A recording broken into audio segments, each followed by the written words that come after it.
Hello students, ম্যাথের mastermind চ্যানেলে তোমাদের স্বাগত। আজ আমরা অনুপাতের কোষে দেখি 2.3 এর প্রশ্নের সমাধান করব। তো শুরু করছি প্রথম প্রশ্ন দিয়ে। প্রথম প্রশ্ন বলছে, গত বছর রসকুন্ডু গ্রামে স্বাক্ষর ও অক্ষর পরিচয়হীন লোকের সংখ্যা অনুপাত ছিল 4:1। গ্রামের মোট জনসংখ্যা 6,550 জন হলে স্বাক্ষর ও অক্ষর পরিচয়হীন লোকের সংখ্যা কত ছিল দেখি। তো রসকুন্ডু গ্রামে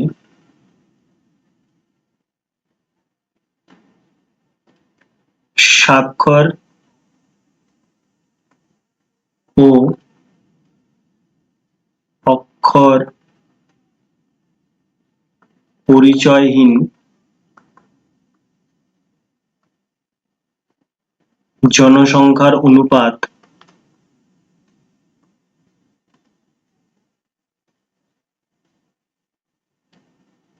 সমান সমান 4:1 এবং গ্রামের মোট জনসংখ্যা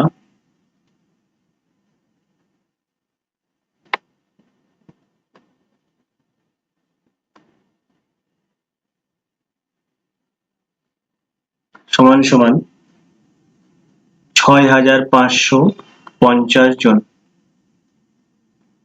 হলো। সুতরাং স্বাক্ষর ও অক্ষর পরিচয়হীন জনসংখ্যার আনুপাতিক ভাগাহার। তো আমরা এর আনুপাতিক ভাগাহার নির্ণয় করব।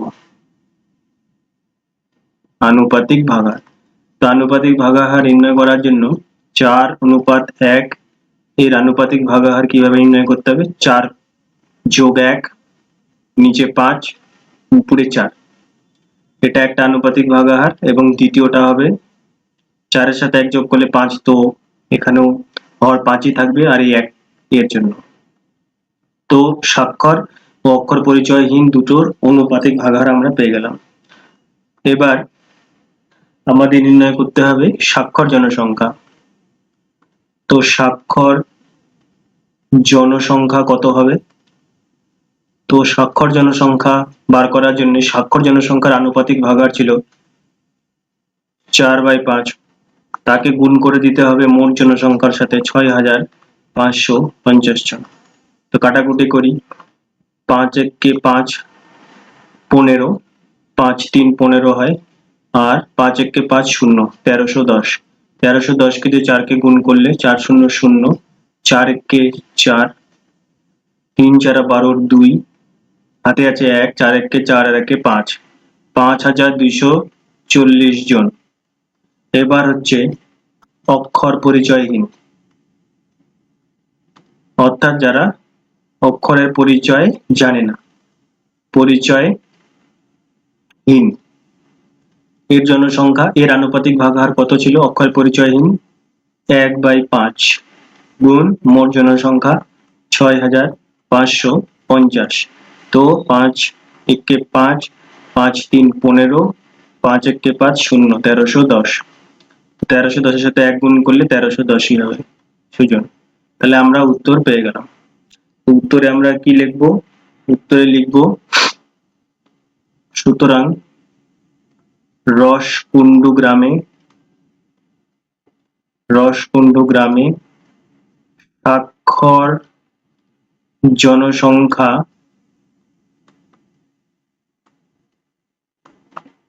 সমান সমান 5,240 জন ও অক্ষর পরিচয়হীন জনসংখ্যা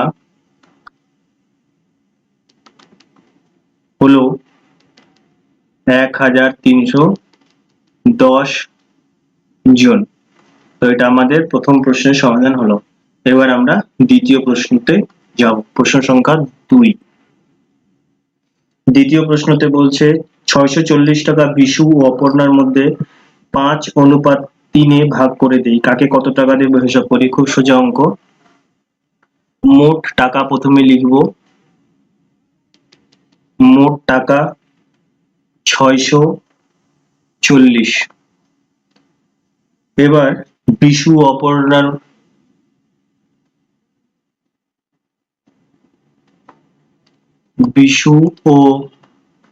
অপর্ণার আনুপাতিক ভাগাহার,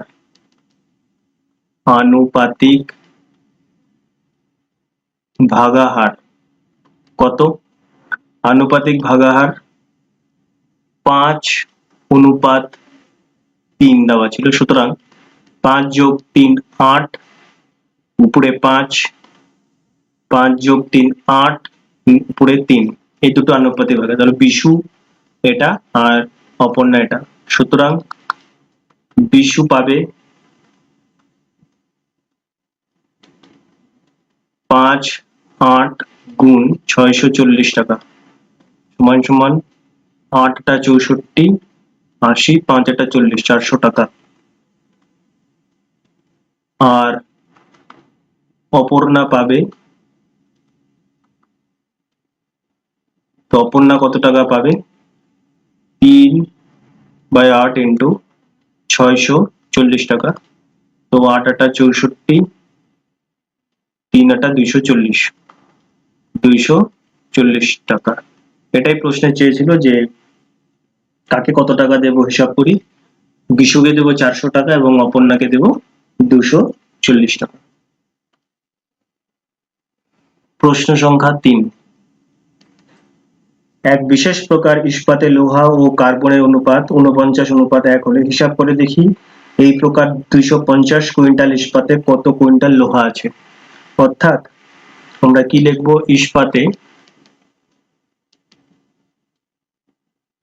ইস্পাতে লোহা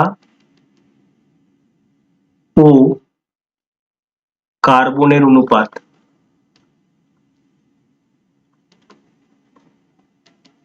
কত? 49:1। মোট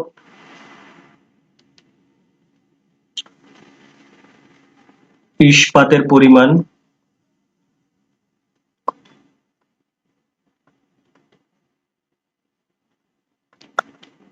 250 কুইন্টাল।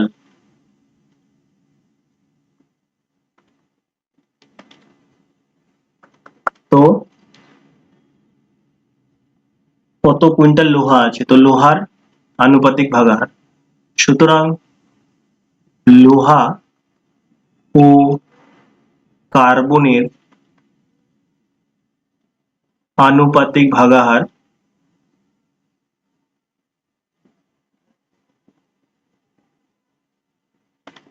কত?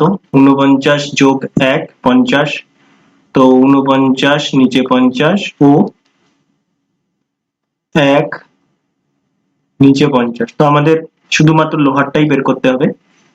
তো লোহার পরিমাণ, প্রশ্ন অনুযায়ী লোহার পরিমাণ, তো মোট ইস্পাত 250 কিলো, 250 কুইন্টাল গুণ 49/50, কারণ লোহার আনুপাতিক ভাগাহার এটাই ছিল। তো লোহার পরিমাণ বার করতে গেলে লোহার আনুপাতিক ভাগাহার দিয়ে গুণ করতে হয়। তো 0 0 5 5 25, তো 5 কে গুণ করো, 5 নং 45 এর 5, হাতে আছে 4, 4 5 20, 4 24, তাহলে কত বেরোলো, কত কুইন্টাল লোহা আছে? তাহলে লোহা আছে 245 কুইন্টাল।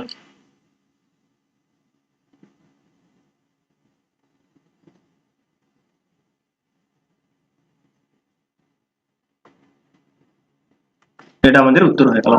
এবার প্রশ্ন সংখ্যা 4। আচ্ছা, প্রশ্ন সংখ্যা 4-এ কি বলছে? প্রশ্ন সংখ্যা 4-এ বলছে কোন বিদ্যালয়ে 143 জন ছাত্রের মধ্যে শুধুমাত্র গান করতে পারা ও নাচ করতে পারা ছাত্রীর সংখ্যার অনুপাত 9:2। যদি আরো 3 জন ছাত্রী গান করতে আসে তবে গান করতে পারা ও নাচ করতে পারা ছাত্রী সংখ্যার অনুপাত হিসাব করে দেখি। তাহলে 143 জন ছাত্রীর মধ্যে তাহলে মোট ছাত্রী কত?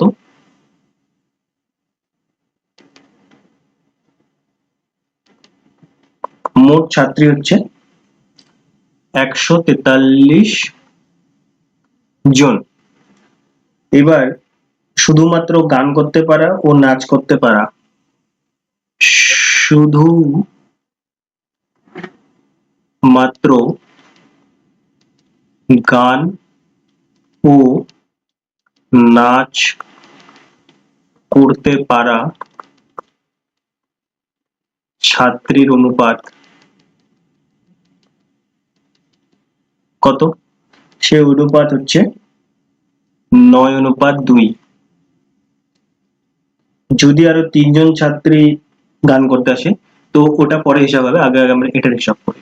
তো এর আনুপাতিক ভাগাহার যদি আমি নির্ণয় করি তাহলে 9 সাথে 2 যোগ করলে 11, আর এখানে 9। গান করতে পারা আনুপাতিক ভাগাহার এতটা, আর নাচ করতে পারা আনুপাতিক ভাগাহার হয়ে যাবে এতটা। তো প্রথমে আমি 143 জনের মধ্যে গান ও নাচ করতে পারা ছাত্রীর সংখ্যা কত সেটা বার করব।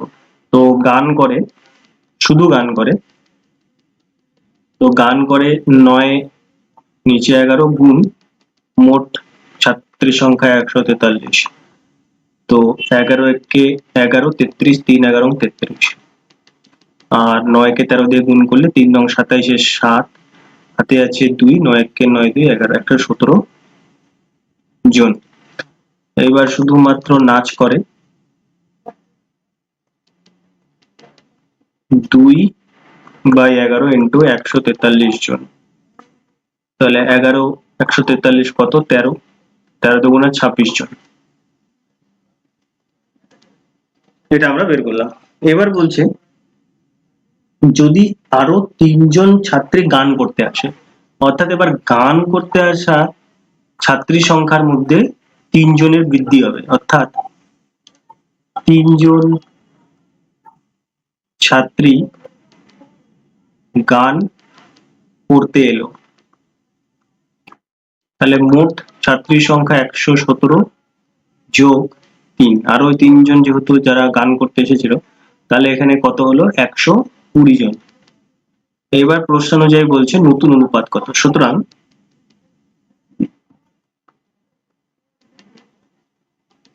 নতুন অনুপাত, তো ছাত্রী যারা গান করতে আসে তাদের সংখ্যা 120, আর যারা শুধু নাচ করে তাদের অনুপাত 26 জন। প্রশ্নটাই জিজ্ঞাসা করেছে ছাত্রছাত্রীর অনুপাত কত। তো 120 অনুপাত 26 কে লঘিষ্ঠ করব।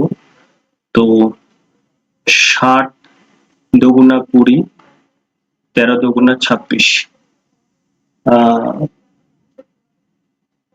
বাস, আর কোন রকম এদের লঘিষ্ঠ করা যাবে না। 60 অনুপাত 13, সুতরাং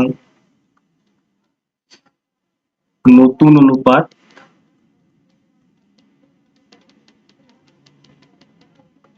60 অনুপাত 13, এটা আমাদের উত্তর। তোমরা ভালো করে দেখে নাও কিভাবে অঙ্কটা। এবার প্রশ্ন সংখ্যা 5।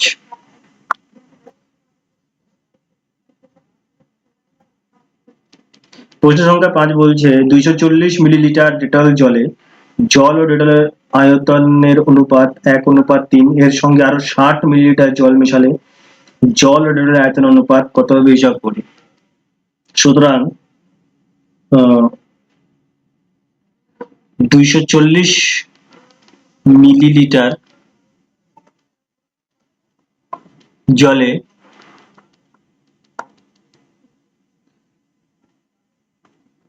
জল ও ডেটলের অনুপাত কত, সেটা হচ্ছে 1:3। তো এর আনুপাতিক ভাগাহার প্রথমে আমরা নির্ণয় করি। 3 যোগ 1 4, তাহলে 1 4, এটা হচ্ছে জল, আর ডেটল আছে 3 4। এবার সুতরাং 240 মিলিলিটার জলে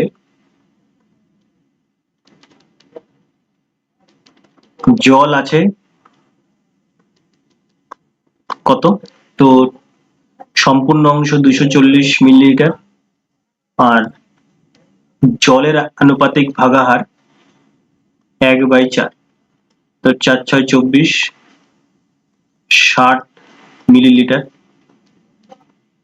আর ওই 240 মিলিলিটার জলে ডেটল আছে কত, 240 গুণ 3/4, তো 4 6 24, 180 মিলিলিটার। তো আমি প্রথমে 240 মিলিলিটার জলে জল আর ডেটলের অনুপাত আমি বের করে ফেললাম, মানে কত মিলিলিটার করে জল আর ডেটল আছে। এবার প্রশ্নে বলেছে যে এর সঙ্গে আরো 60 মিলিলিটার জল মেশানো হবে। তো আগে তো জল ছিল 60 মিলিলিটার, এবার আরো 60 মিলিলিটার জল মেশাবো। তো নতুন জলের পরিমাণ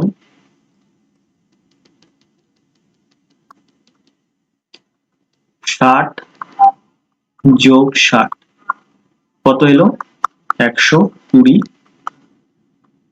মিলিলিটার হলো। এবার নতুন অনুপাত, এবার প্রশ্ন অনুযায়ী আমি নতুন অনুপাত নির্ণয় করব। নতুন অনুপাতে জল আছে 120 মিলিলিটার এবং ডেটলের পরিমাণে কোনো চেঞ্জ হয়নি, ওই সেমই আছে, ডেটল আগেকার মতনই 180। তো 0 0 6 দুগুণা 12 9 দুগুণা 18, 2 3 6 3 3 9, তো 2:3 হলো, 2:3। তাহলে এটা আমি একটু ঠিক করে এই অংশটাতে আমি উত্তরটা লিখছি।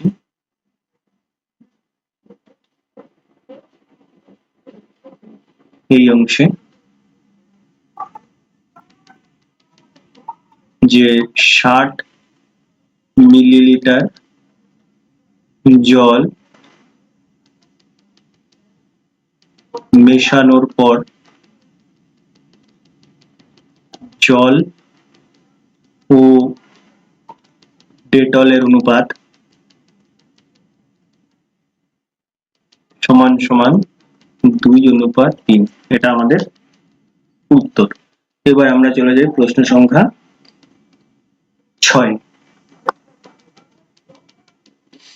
প্রশ্ন সংখ্যা 6, প্রশ্ন সংখ্যা 6 বলছে এক ব্যক্তির মাসিক আয় 24,750 টাকা, তিনি 750 টাকা বাড়ি ভাড়া দেন এবং বাকি টাকা 3:1 সংসার খরচ ও ছেলে মেয়ে শিক্ষার জন্য খরচ করেন, তিনি কত টাকা সংসারে খরচ করেন? খুব সহজ অঙ্ক। তো প্রথমে এটা করার জন্য আমরা কি লিখব, ব্যক্তির মাসিক আয়। প্রথমে আমরা ওই ব্যক্তিটির মাসিক আয় লিখব। তো ওই ব্যক্তিটির যে মাসিক আয় সেটা হচ্ছে 24,750 টাকা। 750 টাকা বাড়ি ভাড়া দেন, তাহলে আমি এখান থেকে 750 টাকা বাড়ি ভাড়ার আগে আলাদা করব। সুতরাং বাড়ি ভাড়া বাদে মাসিক আয়, বাড়ি ভাড়াটা বাদ দিব, মাসিক আয় থেকে 24,750 টাকা বিয়োগ 750 টাকা, কারণ এই টাকাটা অনুপাতে ধরা হয়। তাহলে এখানে টোটাল টাকা কত ওর হলো, 24,000 টাকা। এবার প্রশ্নে বলছে যে বাকি টাকা 3:1 সংসার খরচ ও ছেলে মেয়ে শিক্ষার জন্য খরচ করে। তাহলে সংসার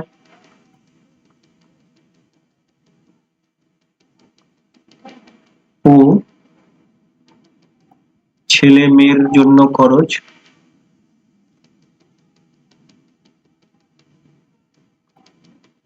কত, সেটা হচ্ছে 3:1।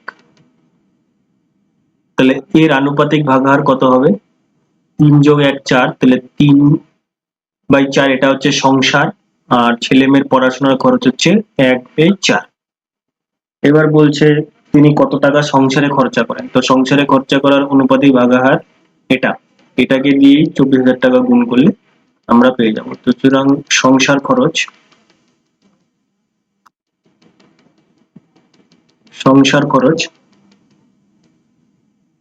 24,000 গুণ ওর আনুপাতিক ভাগাহার 3/4, তাহলে 4 6 24, আর এখানে বাঁচলো 3টা শূন্য, 3 6 18,000, তাহলে তার সংসার খরচ হচ্ছে 18,000 টাকা। ঠিক আছে, বইয়ে আমাদের ছেলে মেয়ের পড়াশোনার খরচের জন্য ওটা বের করতে বলিনি, তবুও আমরা বের করে নিই।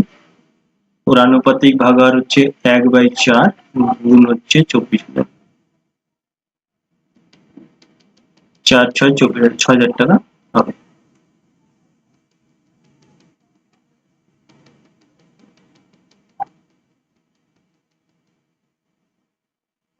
শিক্ষা আর এটা সংসারের খরচ। তাহলে এটা আমাদের হয়ে গেল 6 নম্বর প্রশ্ন উত্তর। এবার প্রশ্ন সংখ্যা 7। প্রশ্ন সংখ্যা 7 বলছে বিবেকানন্দ যুব পাঠাগার কোনো এক বছর 74,350 টাকা সরকারি অনুদান পেল, 4,350 টাকা চাঁদা আদায় করলো এবং পুরনো কাগজপত্র ইত্যাদি বিক্রি করে পেল 1,300 টাকা। যদি সবাই সব টাকায় নতুন বই কিনতে, পুরনো বই বাঁধাতে এবং পাঠাগারের কর্মচারীর বেতন দিতে 15:3:2 অনুপাতে খরচা করা হয়, তবে হিসাব করে দেখি কত টাকা নতুন বই কেনা হয়েছিল। তো সরকারি অনুদান প্রথমে লিখি আমরা। তো প্রথমে লিখবো সরকারি অনুদান। তো সরকারি অনুদান কত টাকা? 74,350 টাকা সরকারি অনুদান, এবং 4,350 টাকা চাঁদা আদায় করলো এবং পুরনো কাগজপত্র বিক্রি করে পেল 1,300 টাকা। তো সরকারি অনুদান পুরো টাকা যদি আমরা এসে সরকারি অনুদান এত টাকা যোগ 4,350 টাকা কিসে পেল? চাঁদা, যোগ 1,300 টাকা কিসে? পুরনো কাগজপত্র বিক্রি করে।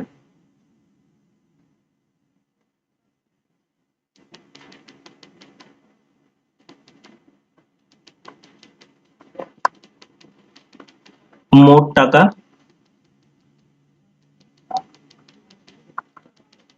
74,350, 4,350, আর এদিকে হচ্ছে 1,300 টাকা। তো মোট টাকার হিসাব আমরা বের করব।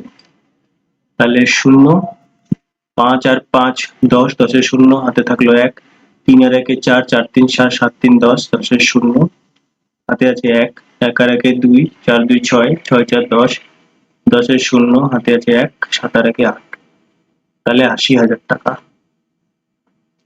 তো বিবেকানন্দ যুব পাঠাগারে যে মোট টাকা এলো সেটা টাকা পরিমাণ হচ্ছে 80,000 টাকা। এবার যদি সব টাকায় নতুন বই কিনতে, পুরনো বই বাজাতে এবং পাঠাগারের কর্মচারীদের বেতন দিতে 15:3:2 অনুপাতে খরচা করা হয়, অর্থাৎ খরচের অনুপাত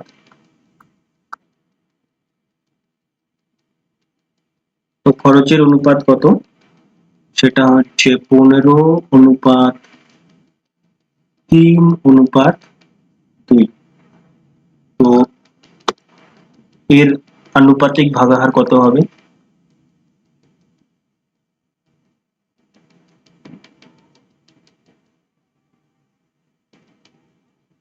তাহলে 15:3 18, 18 আর 2 20, তো নিচে 20 15। এই আনুপাতিক ভাগাহারটা কি নির্দেশ করছে? এটা নির্দেশ করছে হচ্ছে নতুন বই কিনতে। এই আনুপাতিক ভাগাহার হচ্ছে নতুন বই। এরপর 3/20, এটা হচ্ছে পুরনো বই বাঁধাতে।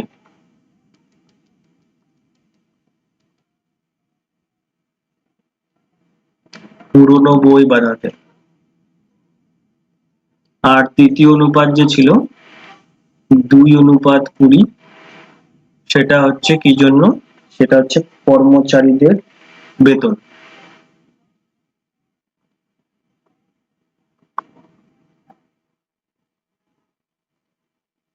কর্মচারীদের বেতন। এবার আমরা যে কোনো টাকা হিসাব বের করতে পারবো। আমাদের কাছে চেয়েছে কত টাকা নতুন বই কেনা হয়েছিল, তো নতুন বইয়ের অনুপাত কত?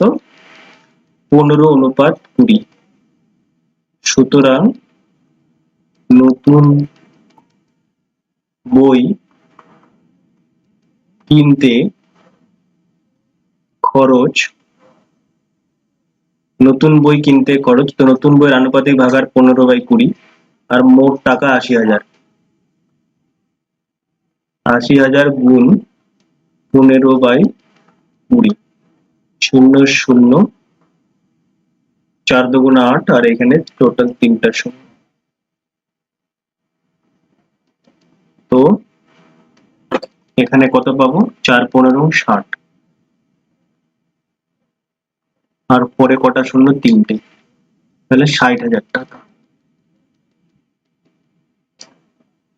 তাহলে আমরা উত্তরে লিখব যে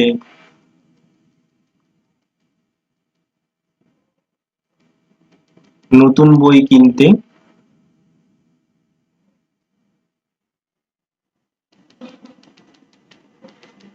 বিবেকানন্দ যুব পাঠাগারের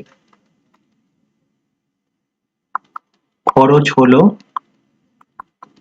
60,000 টাকা। এটা আমাদের। এবার হচ্ছে প্রশ্ন সংখ্যা 8। প্রশ্ন সংখ্যা 8 বলছে কোনো একটি ট্রেনিং সেন্টারে 1050 জন ব্যক্তি ট্রেনিং নিতে এসেছেন। তাহলে প্রথম আমরা লিখব ট্রেনিং নিতে এসেছে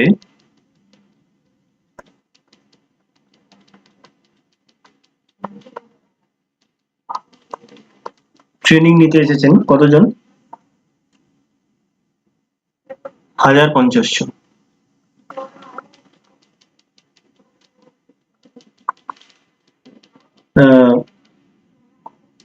তাদের 3টি বড় হল ঘরে 11:3:3:1 অনুপাতে বসতে দেওয়া হয়েছে। তো হল ঘরে বসতে দেওয়ার অনুপাত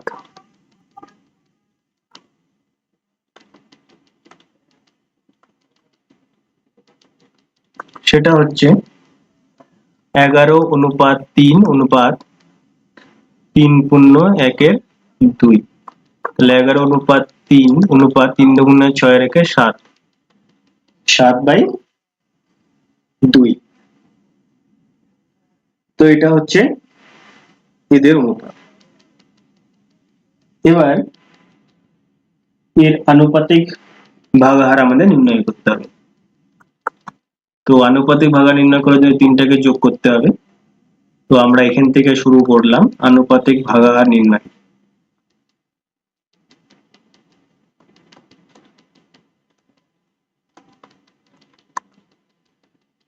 তো 11 যোগ 3 যোগ 3:1, অর্থাৎ 11 আর 3 কত? 14, যোগ 3 দুগুণে 6 রেখে 7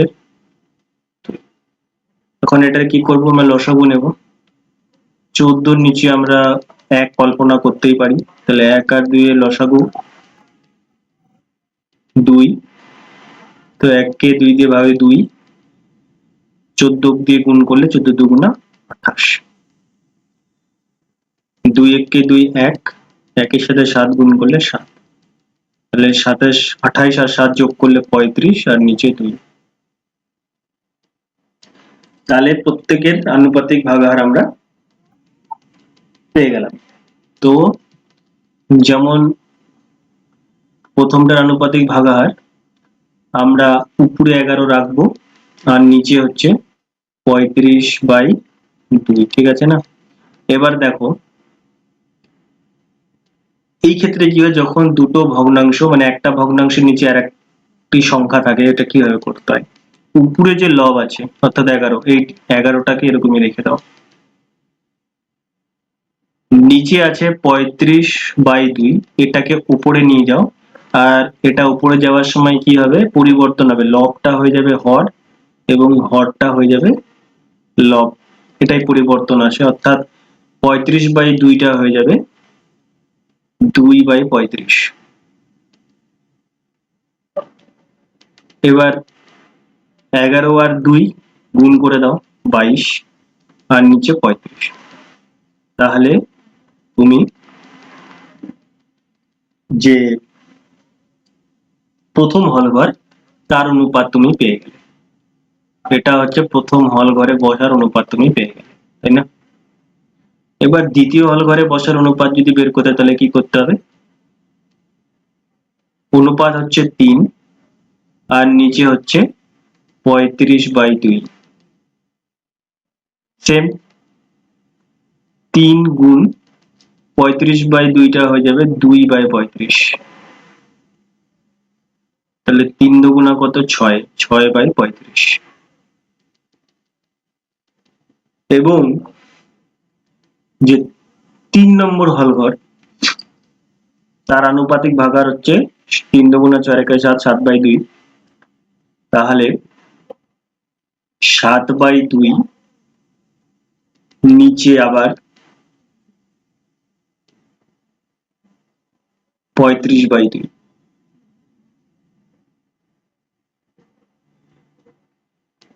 সুতরাং এটাকে কিভাবে করবো, 7/2 7/2 থাকলো, 35/2টা উপরে চলে যাবে, সেটা হয়ে যাবে 2/35। এবার এটাকে কাটাকুটি করব, 2 2 আর 7 5 7 35, উপরে কিছু নেই তার মানে 1 আর নিচে হচ্ছে 5, এটা হয়ে গেল এর আনুপাতিক ভাগাহার। তো আমরা 3টি হল ঘরের আনুপাতিক ভাগাহার পেয়ে গেলাম, 3টি হল ঘরের আনুপাতিক ভাগাহার পেয়ে গেলাম। তো প্রথম ঘরের অনুপাত 22/35, দ্বিতীয় ঘরের বসার অনুপাত 6/35 এবং তৃতীয় ঘরে বসার অনুপাত হচ্ছে 1/5। প্রশ্নে কি জিজ্ঞাসা করেছে, প্রশ্নে জিজ্ঞাসা করেছে যে প্রতি হল ঘরে কতজন বসবেন হিসাব করি, তাহলে আমাদের প্রত্যেকটা হল ঘরই হিসাব করে বের করতে হবে। তো প্রথম হল ঘর, তো মোট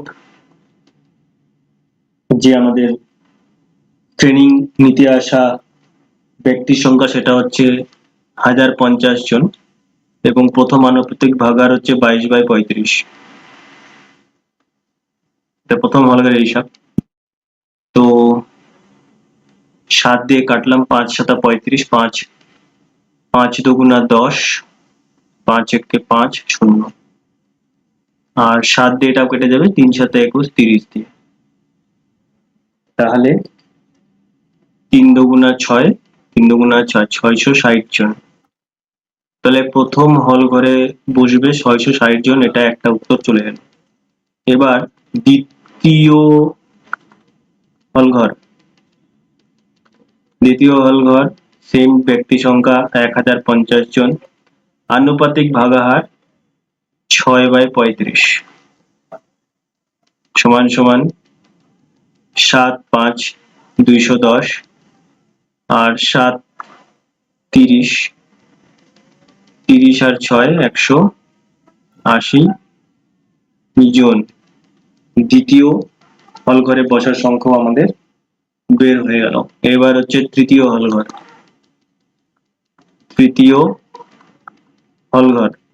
তো তৃতীয় হলঘর কত, 1050 জন গুণ অনুপাত আমাদের কত ছিল 1/5, তাহলে 210, টোটাল 210 জন। তাহলে আমাদের তিনটের উত্তর আমরা পেয়ে গেলাম। যে প্রথম হল ঘরে বসবে হচ্ছে 660 জন, দ্বিতীয় হল ঘরে বসবে হচ্ছে 180 জন এবং তৃতীয় হল ঘরে বসবে হচ্ছে 210 জন। এবার আমরা পরের প্রশ্ন সংখ্যা হচ্ছে 9।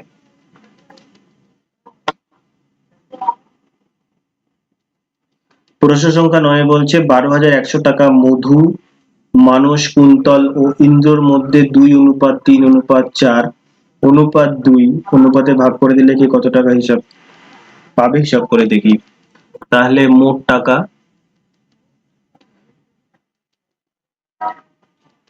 টাকা হচ্ছে 12,100 টাকা।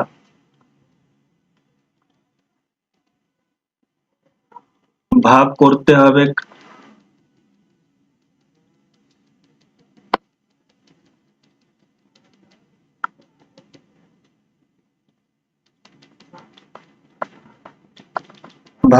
হবে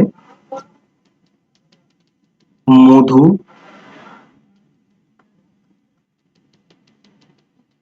কুন্তল, আচ্ছা মধুর পরে আছে মানস, কুন্তল আর ইন্দ্রর মধ্যে।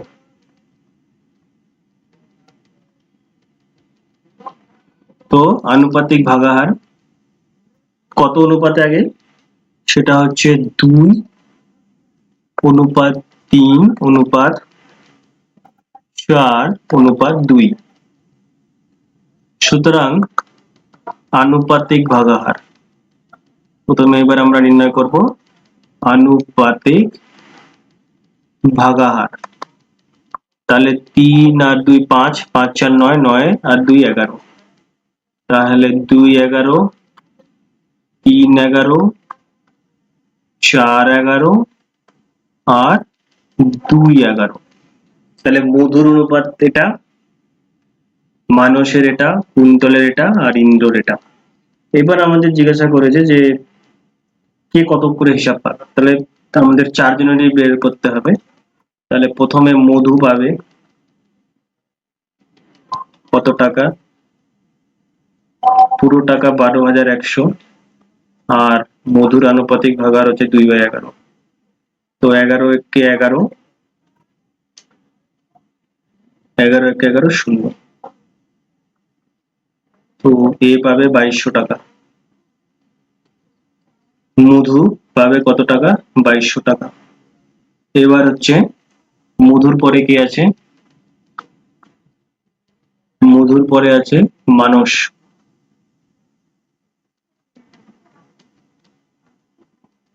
মানস পাবে, মানুষের আনুপাতিক ভাগাহার 3/11। তো 12,100 গুণ 3/11, তো 11 একে 11, একে 11, 0 0। তাহলে 3 11 3300 টাকা মানুষ পাবে, 3300 টাকা।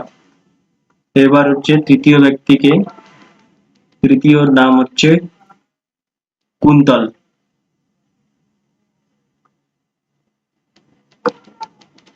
কুন্তল পাবে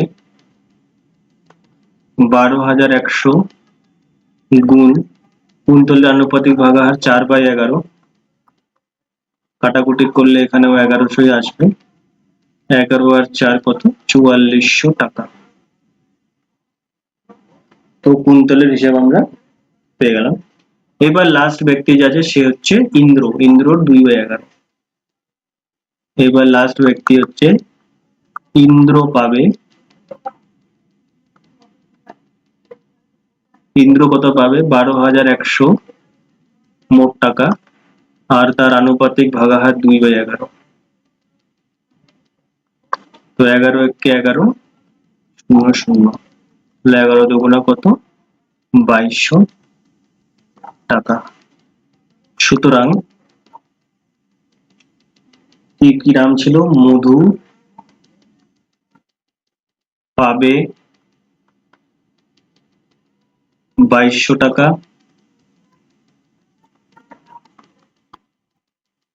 মানুষ পাবে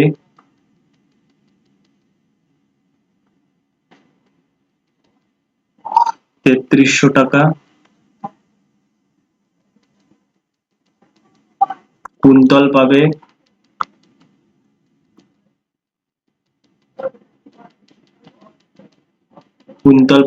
4400 টাকা, আর ইন্দ্র পাবে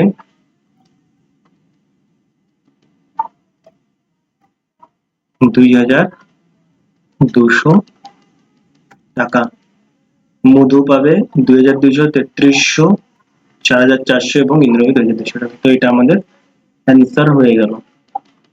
এবার পরের প্রশ্ন।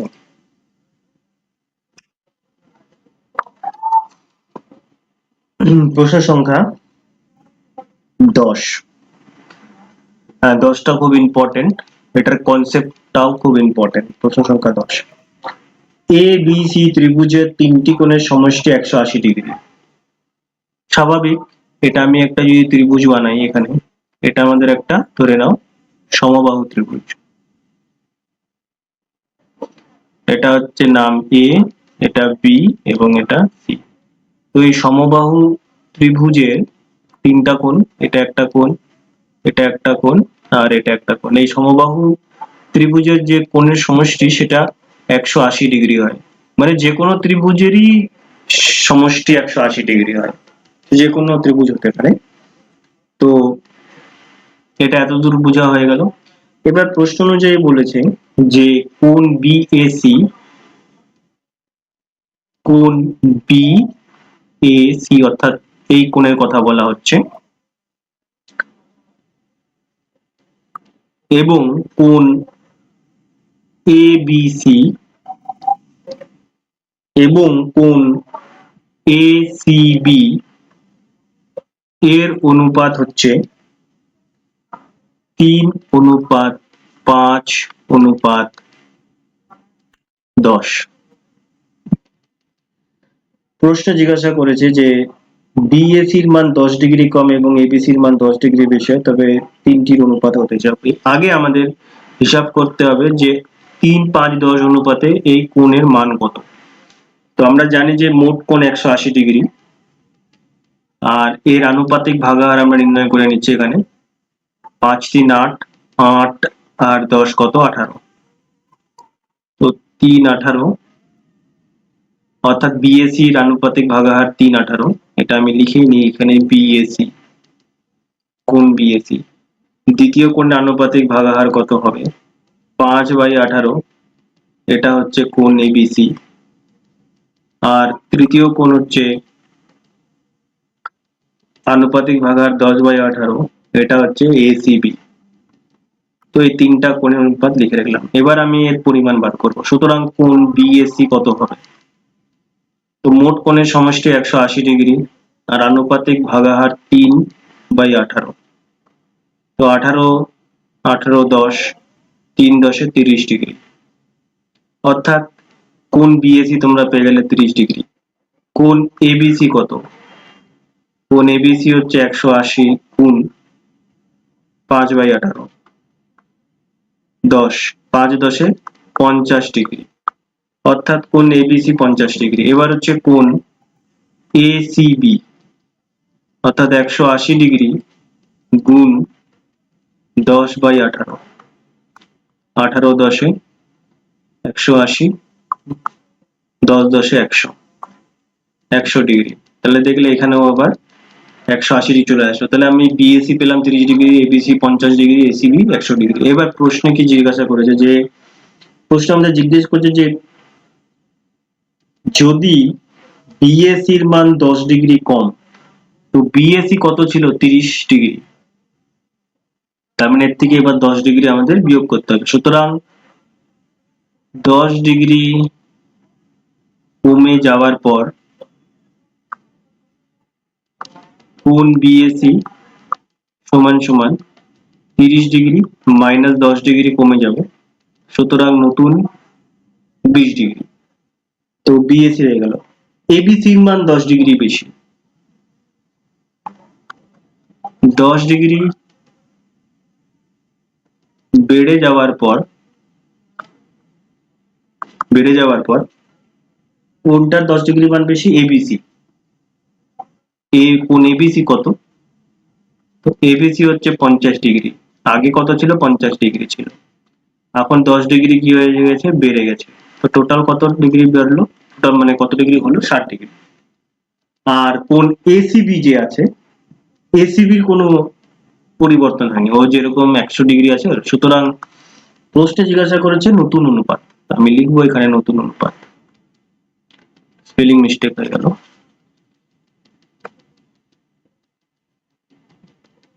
নতুন অনুপাত। তো নতুন অনুপাত কত?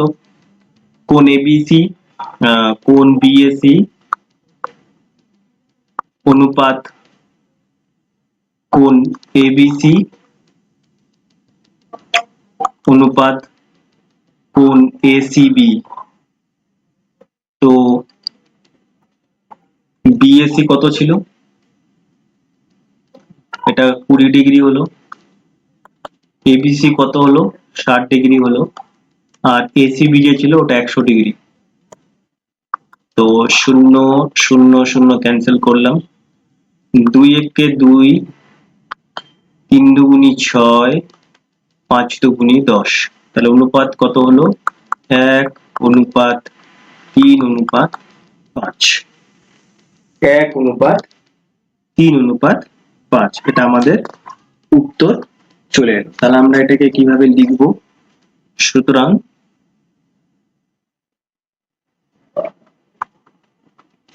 তিনটি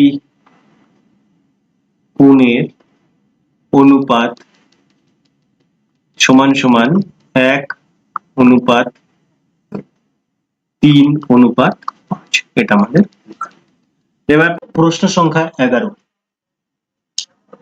9,000 টাকা 3 বন্ধুর মধ্যে এমনভাবে ভাগ করে দেই যেন প্রথম বন্ধু যা পায় দ্বিতীয় বন্ধু তার দ্বিগুণ পায় এবং তৃতীয় বন্ধু 2 বন্ধুর প্রাপ্য মোট টাকার অর্ধেক পায়। কে কত টাকা পায় হিসাব করি। সুতরাং প্রথম বন্ধু, দ্বিতীয় বন্ধু আর তৃতীয় বন্ধু। তো প্রথম বন্ধু প্রশ্নে দেওয়াই আছে, প্রথম বন্ধু পায়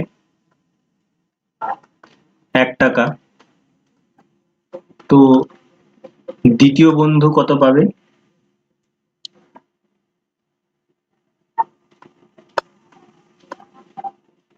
দ্বিতীয় বন্ধু প্রথম বন্ধুর দ্বিগুণ, অর্থাৎ 1-এর দ্বিগুণ কত টাকা? 2 টাকা। এবং তৃতীয় বন্ধু কি পাবে? তৃতীয় বন্ধু পাবে প্রথম বন্ধু আর দ্বিতীয় বন্ধুর মোট টাকার অর্ধেক, অর্থাৎ প্রথম বন্ধু পায় 1 টাকা এবং দ্বিতীয় বন্ধু পায় 2 টাকা, 3 টাকা। 3 টাকার অর্ধেক। তো 3 টাকার অর্ধেক কত? 3 গুণ 1/2 করো। তো 3/2 টাকা। এবারে আনুপাতিক ভাগাহার নির্ণয় করতে হবে আমাদের।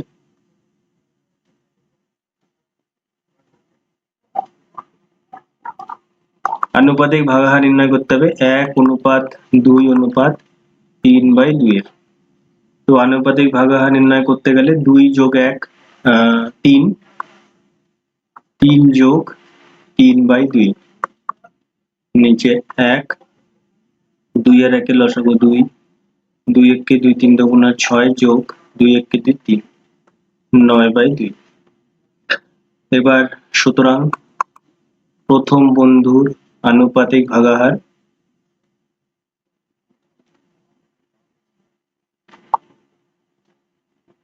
1/9/2।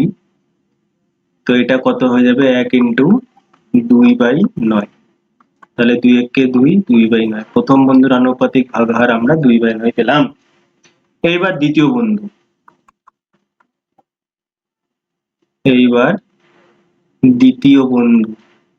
তো দ্বিতীয় বন্ধুর কত ছিল? 2।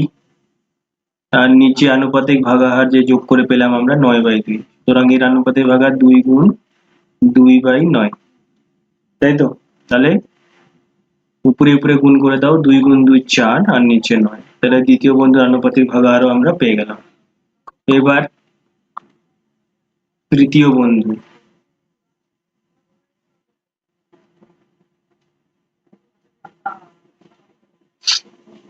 এবার হচ্ছে তৃতীয় বন্ধু কত ছিল? 3/2। তো তৃতীয় বন্ধু হচ্ছে 3/2/9/2। সুতরাং 3/2 গুণ 9/2টা হয়ে যাবে 2/9। এই দুই কাটলাম, 3 × 9, সুতরাং 1/3। তাহলে আমরা প্রত্যেক বন্ধুর আনুপাতিক ভাগাহার পেয়ে গেলাম। এবার আমরা টাকা নির্ণয় করতে পারবো।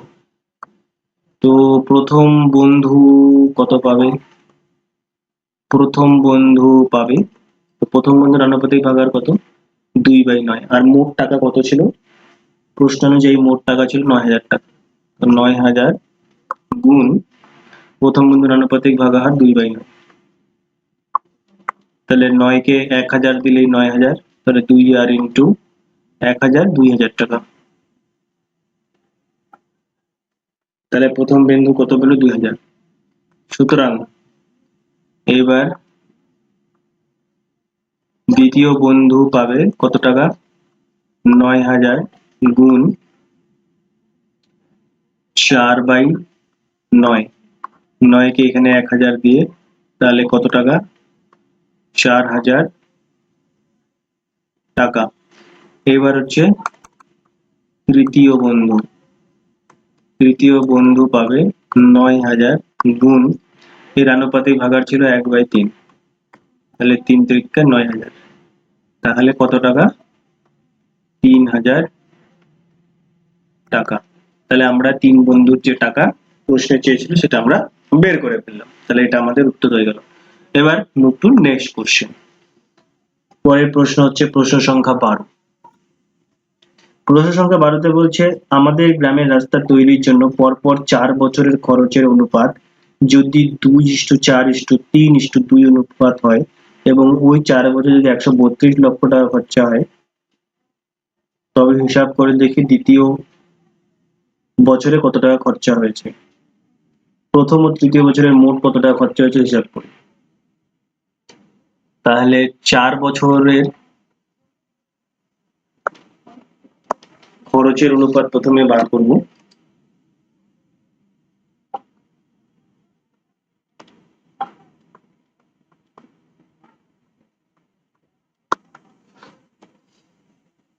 দুই অনুপাত 4 অনুপাত 3:2 এবং মোট খরচ কত করেছে তারা?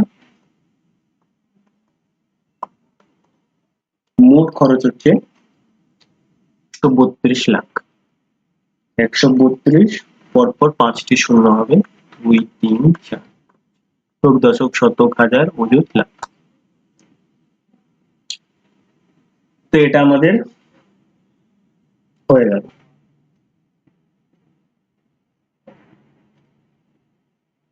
মানে 1,32,00,000, কারণ 100 লাখে 1 কোটি হয়। তাহলে এবার প্রথম বছরের খরচের অনুপাত, তাহলে প্রথমে আমরা আনুপাতিক ভাগাহার নির্ণয় করব। আনুপাতিক ভাগাহার নির্ণয় না করে কিন্তু হিসাব করা সম্ভব নয়। আনুপাতিক ভাগাহার, তাহলে 2 + 4 + 3 + 2 কত? 4, 2, 6, 3, 9, 10, 11। 2/11 প্রথম বছর, দ্বিতীয় বছর 4/11, তৃতীয় বছর 3/11 এবং চতুর্থ বছর 2/11। এটা হচ্ছে আনুপাতিক ভাগাহার। প্রশ্ন জিজ্ঞাসা করেছে যে দ্বিতীয় বছর কত টাকা খরচ হয়েছে, সুতরাং দ্বিতীয় বছর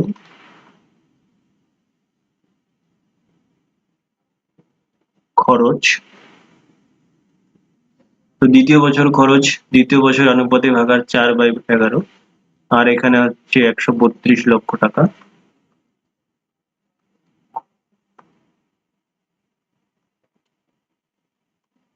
তো 11 × 11, 11 দুগুনি 22, এখান থেকে এটা কেটে গেল। এবার প্রশ্নে কটা শূন্য বাকি আছে দেখো? 5টা। 1, 2, 3, 4, 5। 4 দিয়ে 12 কে গুণ করলে 48। কটা শূন্য? 5টা। একক, দশক, শতক, হাজার, অযুত, লক্ষ। তার মানে কত টাকা? সেটা হয়ে যাবে 48 লক্ষ টাকা।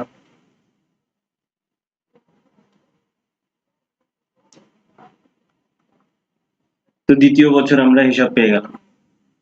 এবার প্রশ্নে বলেছে প্রথম ও তৃতীয় বছরের মোট কত টাকা খরচ হয়েছে। তাহলে আমাদের প্রথমও বার করতে হবে। প্রথম বছর খরচ তো 132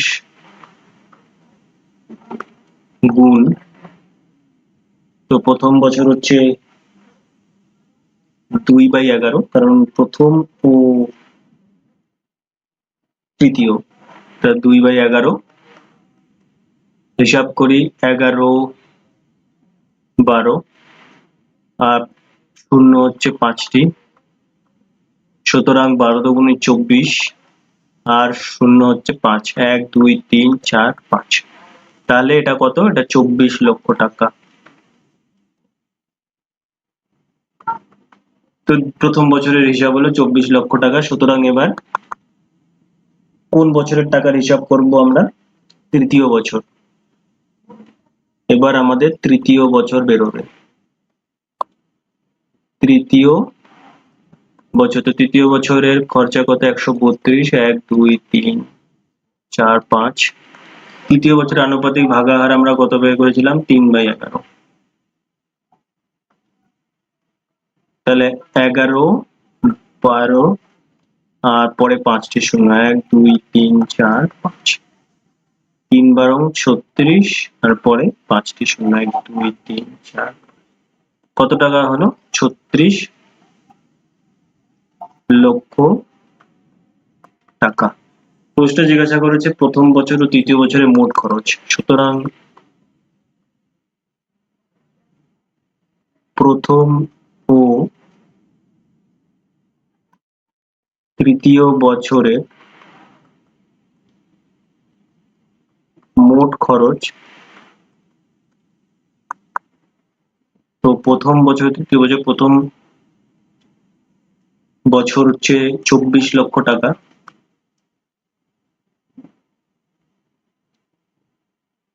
আর তৃতীয় বছরের খরচ হচ্ছে 36 লক্ষ টাকা।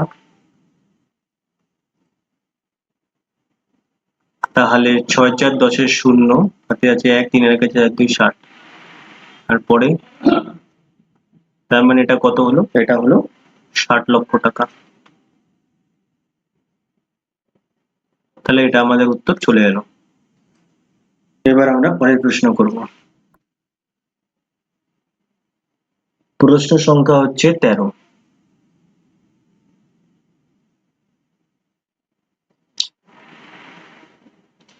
প্রশ্ন সংখ্যা 13টা তোমাদের জন্য থাকলো বাড়ির কাজ।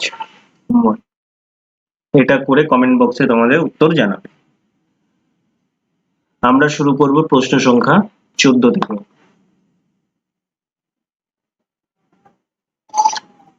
আমিনুর চাচা তার 35 কাঠা জমিতে 4:3 বেগুন ও পটল চাষ করেছে। প্রতি কাঠায় বেগুন থেকে 150 টাকা এবং প্রতি কাঠায় পটল থেকে 125 টাকা লাভ করলেন। আমিনুর চাচার মোট জমি থেকে বেগুন ও পটল চাষ করে লাভের পরিমাণ অনুপাত হিসাব করি। কিভাবে করব? তো আমিনুর চাচার মোট জমি, প্রথমে আমরা লিখব আমিনুর চাচার মোট জমি। ওকে, তো আমিনুর চাচার মোট জমি, তো আমিনুর চাচার মোট জমি কত? আমিনুর চাচার মোট জমি হচ্ছে 35 কাঠা। 35 কাঠা হচ্ছে মোট জমি। বেগুন পটল চাষ করেছেন, বেগুন ও পটল চাষ করেছেন, তো কত অনুপাতে? 4:3 অনুপাতে, তাই তো? তো অনুপাতে আমরা কি করি? আনুপাতিক ভাগাহার নির্ণয় করব। তো আনুপাতিক ভাগাহার কত হবে? 4 + 3 7, তো 4 7 বেগুন আর 3 7 পটল। এটা হচ্ছে পটল আর এটা হচ্ছে বেগুন। এবার প্রশ্নে বলেছে যে প্রতি কাঠায় বেগুন থেকে, তো আমাদের আগে হিসাব করতে হবে যে তিনি কত কাঠা জমিতে বেগুন আর পটল চাষ করেছেন। সুতরাং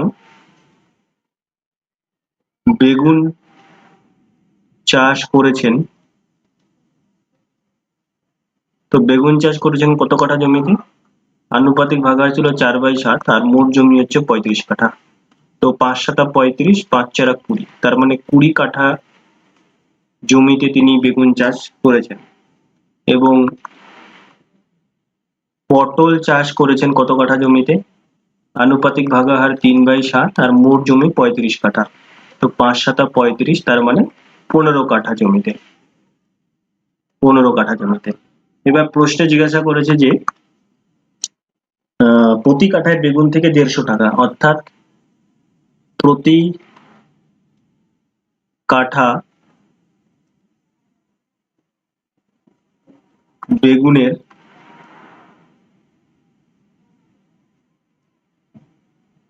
লাভ কত? 150 টাকা। তো আমি এখানে মোট লাভ যদি বের করতে চাই, মোট লাভ, তাহলে 20 কাঠা জমি আর প্রত্যেকটি কাঠায় 150 টাকা গুণ করব। তো 150 টাকা প্রতি কাঠায়, এবং তার টোটাল মোট যে জমি যেখানে তিনি বেগুন চাষ করেছেন 20 কাঠা, তো 15 সাথে 2 গুণ করলে 30, আর বাদ বাকি এই দুটো শূন্য, তার মানে 3000 টাকা। তাহলে আমরা হিসাব করে পেলাম যে বেগুনে তিনি লাভ করলেন 3000 টাকা, এবং পটল প্রতি কাঠায় লাভ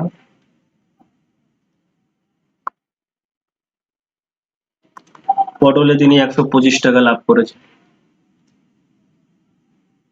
তাহলে মোট লাভ কত হবে? মোট লাভ হবে ওর 125 কাঠা 125 টাকা প্রতি কাঠায় লাভ, এবং সে চাষ করেছে পটল 15 কাঠায়।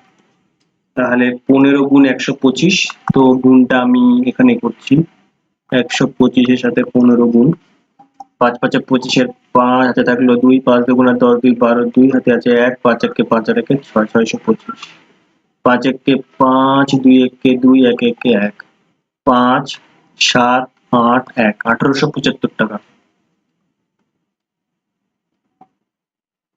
তাহলে আমরা হিসাব করে পেয়ে গেলাম যে প্রতি কাঠায় বেগুনে তিনি কত টাকা লাভ করেছেন এবং পটলে কত লাভ করেছেন। প্রশ্ন কি জিজ্ঞাসা করেছে যে অনুপাত হিসাব করে, তাহলে লাভের অনুপাতটা বার করতে হবে।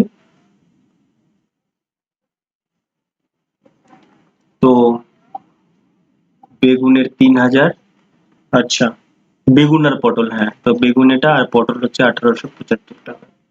এর অনুপাত হিসাব করি, তো 1000, 3, 3 6 18, আর 3 25 75।